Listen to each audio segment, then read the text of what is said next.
Hello बच्चों, good morning. स्वागत है आपका जीडीटी एजुकेशन में। बच्चों, पिछले वीडियो में आपने विसर्ग युक्त तक पढ़ा था।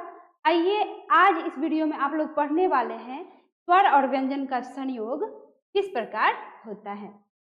जब किसी व्यंजन के साथ स्वर के मात्राओं को प्रयोग में लाया जाता है तो उसे स्वर व्यंजन संयोग कहते हैं। ठीक है बच्चों, यानी स्वर का जो मात्रा होता है ना, कितनी मात्राएं होती है बच्चों जी, कितनी मात्राएं होती है? 10। स्वर कितनी होती है? 11। यानी स्वर 11 होते हैं, लेकिन उनकी जो मात्राएं हैं वो 10 होती है। और आप ये समझिए कि 11 स्वर वर्ण होता है। 11 स्वर वर्ण में अ को छोड़कर जो 10 बच जाते हैं, उसकी जो मात्राएं होती है उसका, ठीक है, प्रयोग जो है आप व्यंजन के साथ लाया जाता है, यानी आप लाते हैं तो उसी को कहा जाता है स्वर व्यंजन संयोग। जैसे दिया है, अ स्वर जब किसी व्यंजन से मिलता है तब व्यंजन का हल चिन्ह लुप्त हो जाता है बच्चों। जैसे में देख लीजिए, यहाँ पे दिया हुआ है क हलंत। ये जो ऐसे लगा हुआ है बच्चों, इसको कहा जाता है क हलंत। इसको हलंत बोला जाता है। ठीक है, इसमें हम प्लस अ यानी क्या? स्वर। अ क्या है बच्चों? स्वर है। स्वर को जब हम इसमें प्लस अ करते हैं तब होता है पूरा क, यानी इसमें स्वर जोड़ने के बाद, अ जोड़ने के बाद इसका जो ये हलंत रूप है, यहाँ पे क्या हो गया बच्चों? हट गया।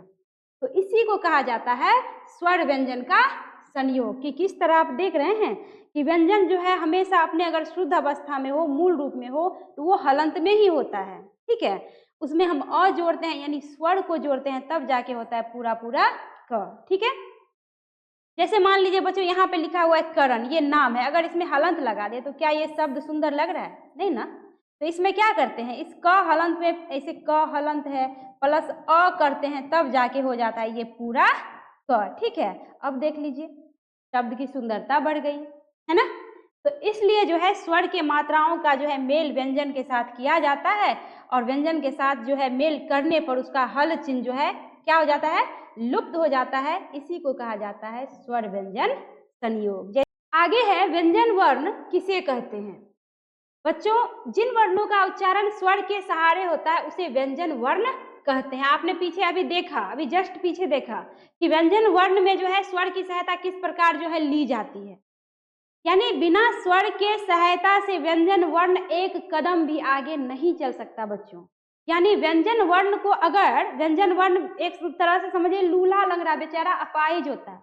हाँ, बिल्कुल अपाहिज होता है। ये जो है ना, ये देख लीजिए आप, अगर ऐसे ऐसे ये जो हल लग जाए ना, हलंत, हाँ, बेचारा देख लीजिए एकदम लूला लंगड़ा हो गया। अब इसको सीधा करने के लिए हम करते क्या है बच्चों? सीधा करने के लिए हम क्या करते हैं? इसमें हम स्वर जोड़ते हैं, यानी स्वर की मात्राओं को जोड़ते हैं। मान लीजिए हमको लिखना है, अब इसमें मान लीजिए यहाँ पे आधा क है, पीछे अभी तो आप जस्ट समझे हैं, क हलंत में अ जोड़ेंगे तब जाके ये हो गया पूरा क। मान लीजिए हमको लिखना है कारण, तो कारण जब हम ऐसे लिखेंगे तो क्या आ की मात्रा, यहाँ पे आ नहीं लिख के आ की क्या करते हैं? मात्रा का प्रयोग करते हैं। आ की मात्रा कैसे होता है? इसी होता है, र और न। देख रहे हैं ना, यानी बिना स्वर के सहायता का, ये जो आ की मात्रा है यानी स्वर की मात्रा है, स्वर के सहायता का हम एक शब्द का निर्माण भी नहीं कर सकते। हम अपना नाम भी लिखेंगे ना, तो सिर्फ व्यंजन वर्ण के सहारे हम अपना नाम नहीं लिख सकते। उसमें जब तक हम स्वर को नहीं मिलाएंगे तब तक हम अपना नाम भी पूरा शुद्ध नहीं लिख सकते, लिख ही नहीं सकते बच्चे। क्या समझे आप यहाँ पे कि कहता है जिन वर्णों का उच्चारण स्वर के सहारे होता है उसे व्यंजन वर्ण कहते हैं। अब यहाँ पे देखिए, कहता है व्यंजन वर्ण के कितने भेद हैं। तो बच्चों, व्यंजन वर्ण के 3 भेद हैं। पहला हो गया स्पर्श व्यंजन, दूसरा अंतःस्थ और तीसरा ऊष्म हो गया बच्चों। अब स्पर्श व्यंजन किसे कहेंगे? कहता है जो व्यंजन कंठ, तालु, मूर्धा, ओठ, दांत आदि के स्पर्श से बोले जाते हैं उन्हें स्पर्श व्यंजन कहते हैं। अब ये कंठ, तालु, मूर्धा, ओठ और दांत आपको तो पता ही है। मेरा जो ये मुख है, ये जो मुख है, मुख के अंदर का जो हिस्सा है ना, उस प्रत्येक पार्ट का अपना अपना नाम है। हम जो बोलते हैं ना, हम जो उच्चारण करते हैं ना, तो बस यूं ही उच्चारण नहीं कर लेते। हम जो उच्चारण करते हैं तो स्पर्श होता है। मेरा कभी ओष्ठ से ओष्ठ स्पर्श होता है, कभी जीभ तालु में स्पर्श होता है, कभी मूर्धा में होता है, कभी दंत में होता है, और तब जाके हम शुद्ध उच्चारण कर पाते हैं बच्चों। स्पर्श मतलब क्या? छूना, किसी न किसी तरह हम छू के। हाँ, अब मान लीजिए हम बोलेंगे पापा, पापा, हम पापा बोलेंगे तो क्या, किस चीज को क्या छू रहा है? दोनों ओष्ठ एक दूसरे को स्पर्श कर रहा है यानी छू रहा है, तब हम कहते हैं पापा। अब मान लीजिए कहेगा कि पापा कहाँ से? प से, तो कहेंगे, मान लीजिए क्वेश्चन इस तरह आता है कि प का उच्चारण स्थान क्या होगा? प का उच्चारण स्थान क्या होगा? ऑप्शन में आ जाएगा तालु, मूर्धा, ओष्ठ, दांत। क्या कहेंगे आप? तालु, मूर्धा, ओष्ठ, दांत। तो क्या कहेंगे? जवाब क्या होगा? ओष्ठ, क्योंकि हम पापा जो बोलते हैं तो दोनों ओष्ठ आपस में क्या होता है? टच होता है, स्पर्श होता है, दोनों एक दूसरे को छूता है, तब हम कुछ बोल पाते हैं। समझ रहे हैं ना? तो यहाँ पे वही कहता है कि स्पर्श से बोले जाते हैं, यानी इतने सारे जो यहाँ पे दिया हुआ है, हाँ, इसके स्पर्श से जो बोले जाते हैं उसी को कहा जाता है स्पर्श व्यंजन। इनकी संख्या कुल कितनी है बच्चों? 25 है। कवर्ग मतलब क्या? क, ख, ग, घ, अंग, यानी 5 व्यंजन वर्ण। इसको इतना को हमको शॉर्टकट में बोलना हो तो हम सीधे कह सकते हैं कवर्ग। अब चवर्ग है तो चवर्ग में भी देख लीजिए ना, 1 2 3 4 5। इस पांचों को अगर हमको जो है शॉर्टकट में बोलना है तो हम कहेंगे सीधे सीधे चवर्ग। तो समझ गए ना? कवर्ग मतलब क ख ग घ अंग, पांचों व्यंजन वर्ण यानी पांचों अक्षर। चवर्ग मतलब पांचों व्यंजन वर्ण यानी पांचों अक्षर। ठीक है, अब हमको 25 पुराना है तो देख लीजिए 5 5 10, यहाँ 10 हो गया। आगे देखिए, देख लीजिए टवर्ग में भी 5 है, 15 हो गया। तवर्ग में भी 5 है, 20 हो गया। और पवर्ग में भी 5 है, कितना हो गया बच्चों? 25। यानी कहने का तात्पर्य यह कि कुल जो है स्पर्श व्यंजन की संख्या कितनी हो गई? 25 हो गई। इसको याद रखिएगा बच्चों। और वैसे तो व्यंजन जो है अपने मूल रूप में कितने हैं? 33 हैं। ठीक है, तो यहाँ पे देख लीजिए ये 25 हो गया। आपको कौन सा? स्पर्श व्यंजन। ठीक है, ये हो गया आपको स्पर्श व्यंजन। चलिए अब आगे समझिए। आगे है अंतःस्थ व्यंजन किसे कहते हैं? य, र, ल और व को ही क्या कहते हैं बच्चों? अंतःस्थ व्यंजन। यानी य, र, ल, व को हम अगर शॉर्टकट में बोले तो हम क्या बोल सकते हैं? अंतःस्थ व्यंजन। हाँ, अंतःस्थ व्यंजन। अगर आपको य, र, ल, व नहीं बोलना हो तो आप सीधे कहिए अंतःस्थ व्यंजन। वो भी जिनको पता है वही समझेगा अंतःस्थ व्यंजन मतलब क्या होता है। जो बच्चों पढ़ लिया है उसको पता है, जो नहीं पढ़ा है उसको तो भारी ही लगेगा। अभी आपने वर्ण विचार चैप्टर पढ़ा, तो वर्ण विचार चैप्टर जिसने पढ़ लिया उसको तो एकदम हल्का लगेगा कि ये तो कुछ है ही नहीं। और जिसने नहीं पढ़ा है उसको तो भारी लगेगा ही ना। और बच्चों आप आगे जितना कुछ पढ़ेंगे, जितना कुछ मतलब संधि, समास, कारक जो भी आगे पढ़ेंगे, उसके लिए आपको वर्ण विचार चैप्टर समझना अत्यंत आवश्यक है। इसलिए आवश्यक है कि जब तक आपको वर्णों यानी अक्षरों का, मात्राओं का, स्वर का, व्यंजन का ज्ञान नहीं रहेगा, तब तक आप बच्चों अगला चैप्टर संधि विच्छेद आप समझेंगे ही नहीं कि कैसे संधि होगा और कैसे संधि विच्छेद होगा, है ना। तो मात्राओं की परख, स्वर और व्यंजन की परख हमें जो है होनी चाहिए, जानकारी होनी चाहिए, तभी जो है हम अच्छे से संधि या फिर संधि विच्छेद कर पाएंगे, है ना। तो जो पढ़ा है उसके लिए तो एकदम आसान है, कुछ भी नहीं है। और जिसने नहीं पढ़ा है तो उसको तो पूछ लीजिए कि है ना, अंतःस्थ किसे कहते हैं। आप पढ़े रहेंगे तभी तो बताएंगे कि अंतःस्थ मतलब य, र, ल, व, है ना। अब कोई पूछ दे आपसे उष्म किसे कहते हैं, तो आप उष्म पढ़े रहेंगे तब ना बोलेंगे कि तालब श, मूर्धन स, दंत स को ही क्या कहते हैं? उष्म कहते हैं। कोई पूछ दे कि बताओ संयुक्ताक्षर किसे कहते हैं, तो आप पढ़े रहेंगे तब ना कहेंगे कि अक्ष, त्र, ज्ञ और स्र को ही क्या कहते हैं? संयुक्ताक्षर कहते हैं। नहीं पढ़े रहेंगे तो आप सोचेंगे कि संयुक्ताक्षर है क्या। कोई पूछ दे द्विगुण व्यंजन कितने हैं, हाँ, अयोगवाह कितने हैं, तो जानकारी होनी चाहिए ना। बड़ा र और ढ को ही क्या कहते हैं? द्विगुण व्यंजन। अंग अह को क्या कहते हैं? अयोगवाह कहते हैं। बच्चों बारीकी से आप पूरा व्याकरण जो आगे पढ़ेंगे ना, उसको पढ़ने के लिए, समझने के लिए पहले बेस जो है आपका मजबूत होना जरूरी है। और इसीलिए मैं शुरू से पढ़ा रही हूँ बच्चों, एकदम बेसिक चीज, बेसिक से एडवांस तक पढ़ाऊंगी, ताकि आपको व्याकरण को समझने में परेशानी, कठिनाइयां ना हो। तो चलिए, यहाँ पे आपने ये समझ लिया कि अंतःस्थ किसे कहते हैं? य, र, ल, व को ही अंतःस्थ कहते हैं। ठीक है, अंतःस्थ व्यंजन कहते हैं। अब इसका उच्चारण देख लीजिए किस किस कहाँ कहाँ से होता है। इसका उच्चारण है जीभ, तालु, दांत और ओठों के परस्पर सटने से। ठीक है, परस्पर सटने से, लेकिन कहीं भी पूर्ण स्पर्श नहीं होता। यानी या और व है ना बच्चों, आप जो या बोलेंगे और व बोलेंगे, इसमें कहता है कि या और व अर्ध स्वर है, इसलिए क्योंकि उसका पूरा पूरा स्पर्श नहीं होता। फॉर एग्जाम्पल आप बोलिए, यहाँ पे य दिया है, य बोलिए, य बोलिए य। हम य बोलते हैं तो मेरा जीभ कहाँ जाता है, मेरा जो निचला दांत है उसके थोड़ा सा नीचे, यानी तालु में पूर्ण रूप से टच नहीं हो पा रहा है, बस ऊपरी से थोड़ा सा य, यानी यहाँ पे पूरा पूरा टच नहीं हो रहा है, थोड़ा सा स्पर्श हो रहा है, तो इसलिए ये पूरा स्पर्श नहीं होता, इसलिए इसको अर्ध स्वर भी कहते हैं। जैसे आप बोलिए व बोलिए, व का उच्चारण करते हैं तो मेरे दोनों साइड से थोड़ा सा ओष्ठ जो है टच होता है व, और मेरा ऊपर वाला दांत है वो नीचे वाले ओष्ठ में थोड़ा सा टच होता है व।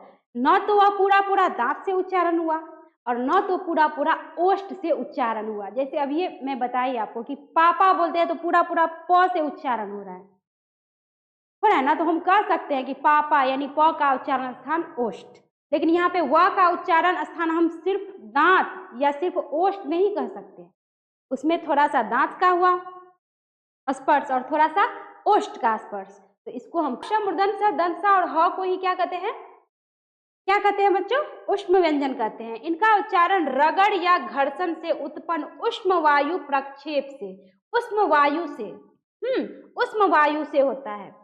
फॉर एग्जाम्पल आप जैसे बोलते हैं दंत स, आप बोलेंगे स, मान लीजिए बोलेंगे स। चलिए यहाँ पे मैं 2 स दे, उच्चारण करिए तो कैसे करेंगे, इस स को नॉर्मली पढ़ेंगे स, ठीक है, सजा, इसको पढ़ेंगे सजा, मान लीजिए स से कोई शब्द बनाते हैं सजा, ठीक है, और यहाँ पे ये तालब स, इसको हम स नहीं, इसको पढ़ेंगे श, हो रहा है ना घर्षण, इसको सीधे पढ़ेंगे स, लेकिन इसको पढ़ेंगे श। उच्चारण देखिए, उच्चारण से मान लीजिए हम यहाँ पे लिखेंगे क्या, शरण, इसको हम शरण अगर पढ़ें शरण तो हम अशुद्ध पढ़ रहे हैं, मेरा उच्चारण क्या है, अशुद्ध है। इसको पढ़ने यानी इसको, इसमें घर्षण, तालब शरण में क्या होता है, घर्षण, जैसे शरण, समझ रहे हैं ना। तो उच्चारण भी हम, व्याकरण का मतलब क्या, शुद्ध लिखना, क्या सिर्फ शुद्ध लिखना, व्याकरण का मतलब क्या, सिर्फ शुद्ध लिखना नहीं, व्याकरण का मतलब शुद्ध लिखना, पढ़ना और बोलना आना चाहिए, यही है व्याकरण। ठीक है, तो यहाँ पे देख लीजिए बच्चों, आपने पीछे देख लिया कि ऊष्म व्यंजन यानी तालब स, मूर्धन्य स, दंत स, तालब स, मूर्धन्य स, दंत स, और ह को ही कहते हैं ऊष्म व्यंजन। चलिए अब आगे है, संयुक्त व्यंजन किसे कहते हैं, कहता है कि जो 2 व्यंजनों के मेल से बनते हैं उन्हें संयुक्त व्यंजन कहते हैं। जैसे देख लीजिए 2 व्यंजन, दोनों व्यंजन ही है, यहाँ पे स्वर नहीं है, कहता है कि 2 व्यंजनों के मेल से जो बनता है उसे संयुक्त व्यंजन कहते हैं। जैसे में देख लीजिए यहाँ पे बच्चों, क हलंत जोड़ स, कौन सा स है, मूर्धन्य स, देख लीजिए क हलंत जोड़ स को जोड़ दिए तो क्या बन गया, श, ठीक है, क्या बना, अक्षर। त हलंत जो र को जोड़ते हैं तब जाके बनता है त्र। ऐसे जिसने नहीं पढ़ा है तो सीधे क्या है, अक्षर, त्र, ज्ञ और स्र, यानी एक ही वर्ण तो है, कितने के इतना लिख देखेंगे, बताओ यहाँ पे कितने वर्ण है, तो 1 2 3 4, आप इसको तोड़ के देखिए तो 4 ही नहीं है। समझ रहे हैं ना कि मैं आपको क्या समझाना चाह रही हूँ, कि व्यंजन जैसे स्वर में आपने पढ़ा था, स्वर का मेल, अब यहाँ पे देख रहे हैं ना कि व्यंजन का मेल हो रहा है। जैसे आपने पीछे पढ़ा था संयुक्त स्वर, उसमें भी कुछ ऐसा ही था, स्वर का मेल था, लेकिन यहाँ पे संयुक्त व्यंजन है, व्यंजन और व्यंजन का क्या है, मेल है। दोनों के मेल से भी देख लीजिए व्यंजन वर्ण बनता है, कुछ नया वर्ण बन के सामने आता है। इसी तरह देख लीजिए ज हलंत जोड़ य बराबर क्या बन गया, ज्ञ, तालब श हलंत जो र बराबर क्या बन गया, स्र, है ना, कि 2 व्यंजन वर्ण मिलके देखिए एक नया वर्ण जो है आपके सामने तैयार हो गया। इसी मेल को यानी 2 व्यंजन वर्णों के मेल को क्या कहते हैं बच्चों, संयुक्त व्यंजन कहते हैं। आगे है तल बिंदु वाले व्यंजन किसे कहते हैं। अब देख लीजिए तल बिंदु वाले व्यंजन क्या होता है भाई, तल बिंदु वाले व्यंजन क्या होता है, कहता है ऐसे शब्द जिनमें प्रयुक्त व्यंजन के नीचे बिंदु दिया जाता है उसे तल, यहाँ पे होना चाहिए बिंदु, तल बिंदु वाले यहाँ पे होना चाहिए व्यंजन। टाइपिंग टाइम में हड़बड़ी में मिस्टेक हो जाता है। चलिए, तो यहाँ पे कहता है ऐसे शब्द जिनमें प्रयुक्त व्यंजन के नीचे बिंदु दिया जाता है उसे जो है तल बिंदु वाले व्यंजन कहते हैं। ध्यान से समझिए बच्चों कि कहता है व्यंजन के नीचे बिंदु, व्यंजन के नीचे बिंदु दिया जाएगा उसी को कहते हैं तल बिंदु वाले व्यंजन। तल मतलब क्या होता है? नीचे, व्यंजन के नीचे।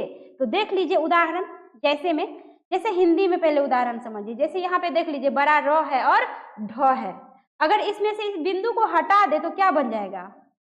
ड।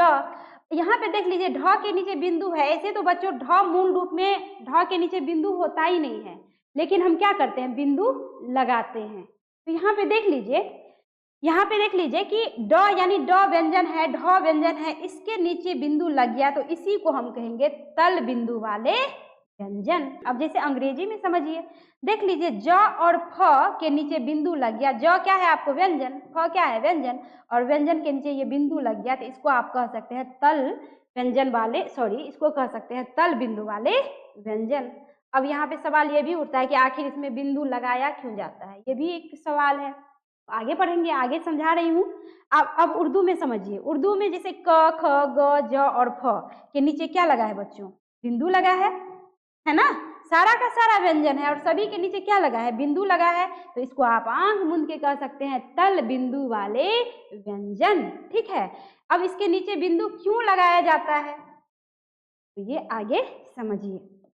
अब आगे देखिए, हिंदी में था बड़ा र और ढ, तथा इनका प्रयोग प्रायः अक्षरों के बीच या अंत में होता है। यानी बड़ा र और ढ का प्रयोग प्रायः शब्द के अक्षरों के बीच या अंत में होता है। ठीक है, शब्द के शुरू में नहीं, ऐसी बात नहीं है, शब्द के शुरू में भी होता है। जैसे ढक्कन लिखेंगे, जैसे का हुआ लिखेंगे, होती है लेकिन बहुत कम।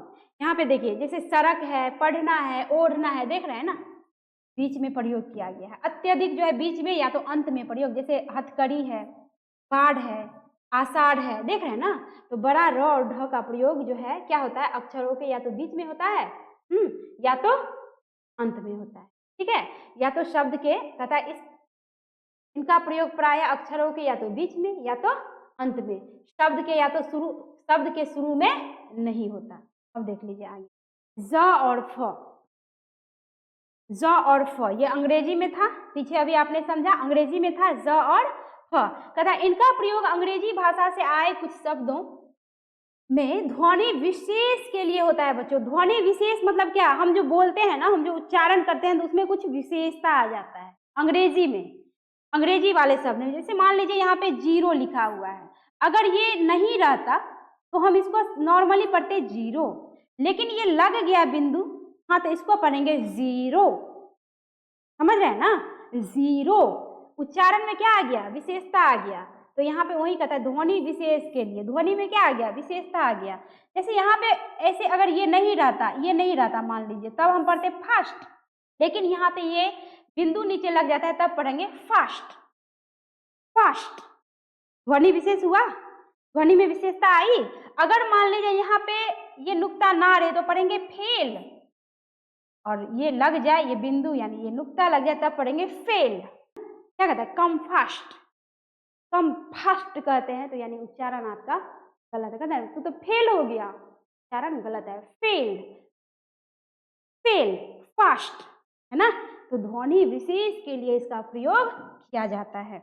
अब आगे आइए उर्दू में, क ख ग ज और फ, उर्दू के ये जो 5 अक्षर है, व्यंजन वर्ण है, उसके नीचे ये बिंदु यानी नुक्ता लगाया जाता है। अब इस क के नीचे लगे, जैसे कहता है कि इसमें कहता है कि इनका प्रयोग हिंदी में प्रयुक्त अरबी फारसी के कुछ शब्दों में ध्वनि, इसमें भी वही बात है, ध्वनि विशेष के लिए किया जाता है। जैसे देख लीजिए ना, कलम, ऐसे अगर नुक्ता ना रहे यानी ये बिंदु ना रहे तो पढ़ेंगे कलम, और इसमें ये लग गया तो पढ़ेंगे कलम, ध्वनि में विशेषता आ रही है।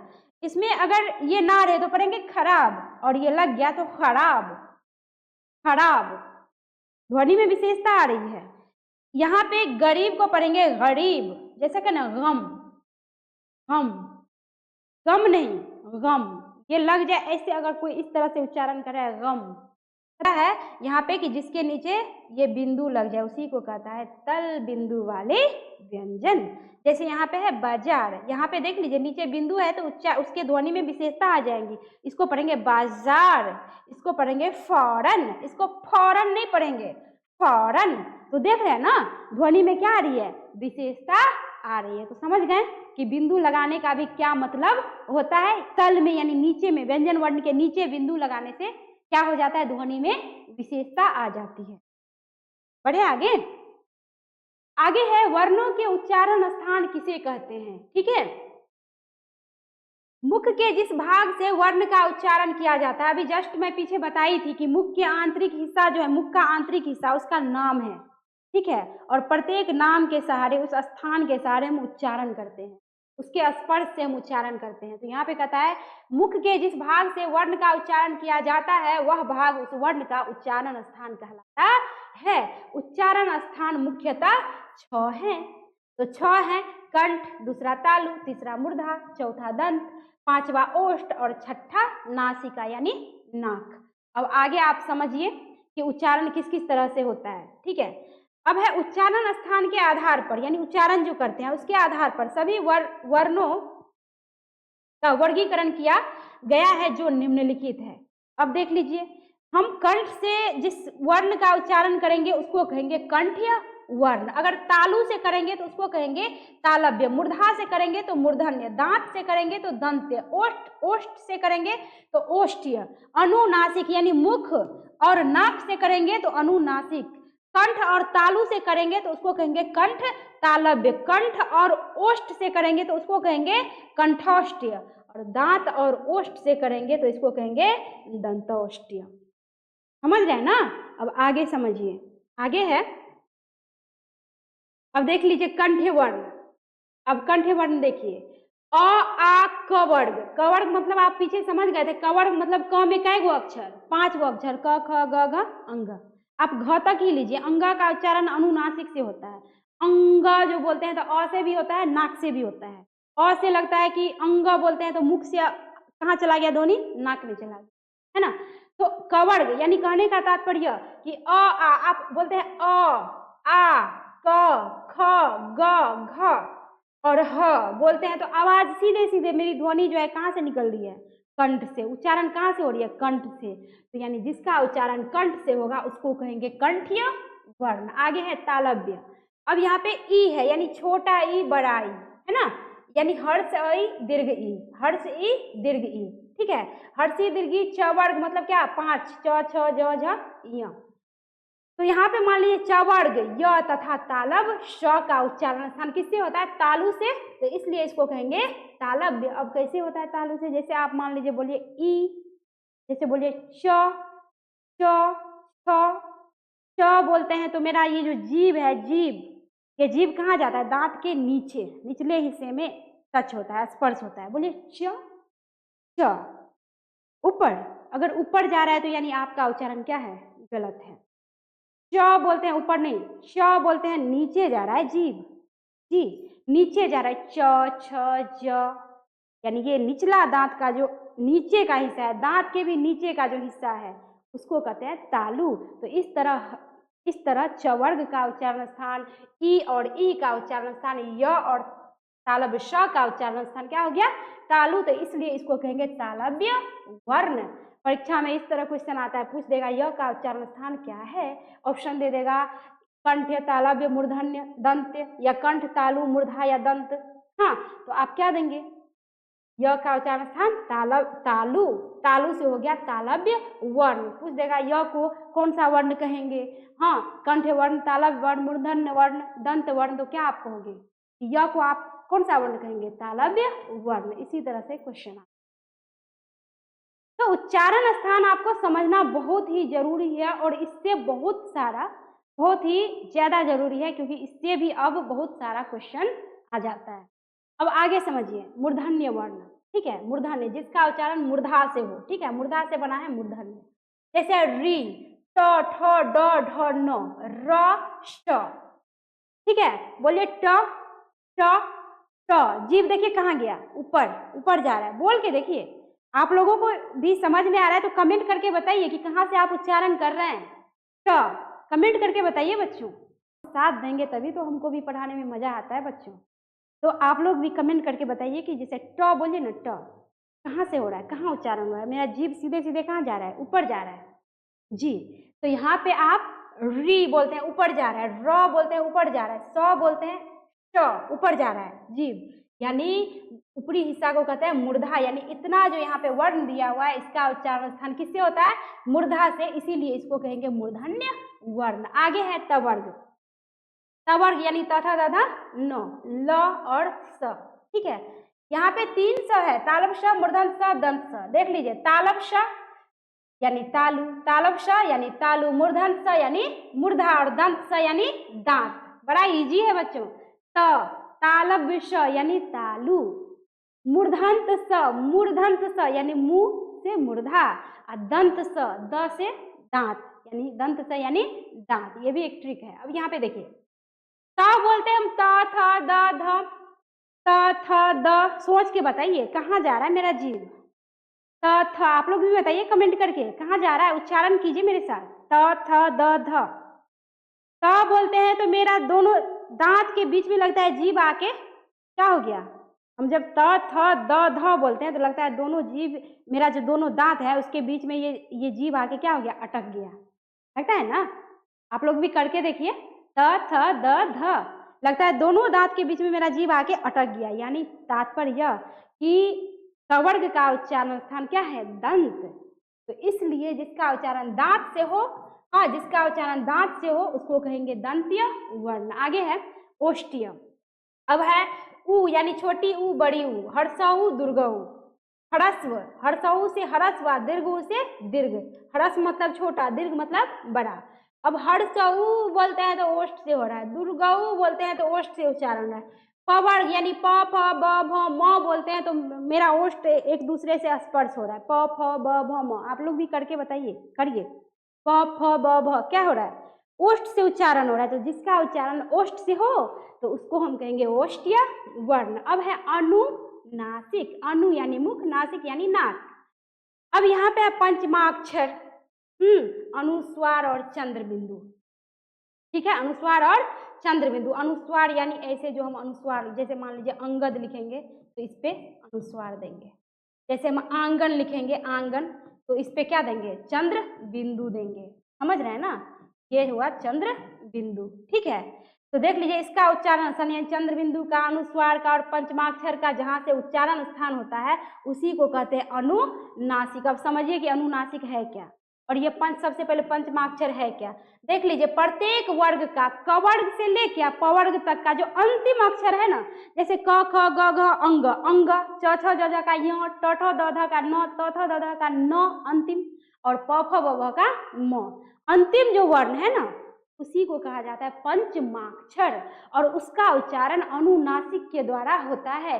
क्योंकि हम जब भी अंग बोलते हैं तो लगता है अंग कंठ से, देखते हो आपने अभी पढ़ा कि कवर्ग का उच्चारण स्थान कंठ दिया है, कंठ से तो हो ही रहा है, लेकिन हम जब बोलते हैं अंग तो लगता है कंठ से मेरी ध्वनि कहाँ जा रही है, नाक में। कहाँ जा रही है, नाक में, यानी मुख से नाक में, अनु से नाक में, नासिका में। तो इसलिए इसका उच्चारण होगा अंग, य, नो, म बोलते हैं तो लगता है क्या कि मुख से कहाँ जा रहा है, नासिका में। इसका मतलब ये हुआ कि मुख से भी हो रहा है, नासिका से भी हो रहा है। तो यानी इस पंचमाक्षर का उच्चारण स्थान क्या हो गया, अनुनासिक। अब इसलिए पंचमाक्षर, अनुस्वार और चंद्र बिंदु का उच्चारण स्थान क्या हो गया बच्चों, अनुनासिक। अब बच गया ए ऐ। ए ऐ का उच्चारण स्थान क्या है, अब देख लीजिए। अब ए ऐ का उच्चारण स्थान कंठ से भी होगा और तालु से भी होगा, इसलिए इसको कहेंगे कंठ तालव्य। जैसे आप बोले तो ए बोलते हैं तो कंठ से आवाज तो निकल ही रही है, उसके साथ साथ ए, मेरा ये जीभ जो है तालु में जाके नीचे क्या हो जाता है, टच हो जाता है। करके देखिए, करके बताइए, कमेंट करके बताइए, आप उच्चारण कीजिए। ये रटने की बच्चों, ये जो है ना, ये रटने की चीज नहीं, ये समझने की चीज है। अगर एग्जाम में आ जाए ए का उच्चारण स्थान क्या है तो आप रट के नहीं जाओगे, और रट के जाओगे तो भूल जाओगे। वहां पे आप उच्चारण करोगे कि ए, आप बोलोगे ए का उच्चारण स्थान हो कहाँ से रहा है। तो ए करते हैं तो कंठ से भी आवाज आ रही है, और ए मेरा जीभ तालु में जाके क्या हो रहा है, टच हो रहा है। तो यानी कंठ से हो रहा है, तालु से हो रहा है, तो इसलिए इसको कहेंगे कंठ तालव्य, यानी ए ऐ का उच्चारण स्थान हो गया कंठ तालव्य। अब बच गया ओ और औ। ओ औ का उच्चारण स्थान है कंठ और ओष्ठ। आप जो बोलते हैं ओ, कंठ से आवाज निकल रही है, ओ, और दोनों साइड मेरा ओष्ठ भी थोड़ा थोड़ा टच हो रहा है, ना तो पूरा पूरा कंठ से हो रहा है, ना तो पूरा पूरा ओष्ठ से हो रहा है, यानी दोनों चीज से हो रहा है, इसलिए उसका यानी ओ औ का उच्चारण स्थान हो गया ओष्ठ्य। समझने की चीज है, समझिए इसको, रटना नहीं है, रटने की चीज नहीं है, समझिए इसको, है ना। एग्जाम में क्वेश्चन आ जाए तो वो याद नहीं करना है कि हमने क्या याद किया था, आपको वहां पे उच्चारण करना है और तब समझना है कि आप उच्चारण जो कर रहे हैं तो उच्चारण स्थान है क्या। तो जैसे बोलते हैं ओ औ, तो कंठ से आवाज निकल रही है और दोनों ओष्ठ साइड से थोड़ा सा क्या हो रहा है, टच हो रहा है, तो कंठ और ओष्ठ, तो इसलिए ओ औ का उच्चारण स्थान हो गया कंठोष्ठ्य।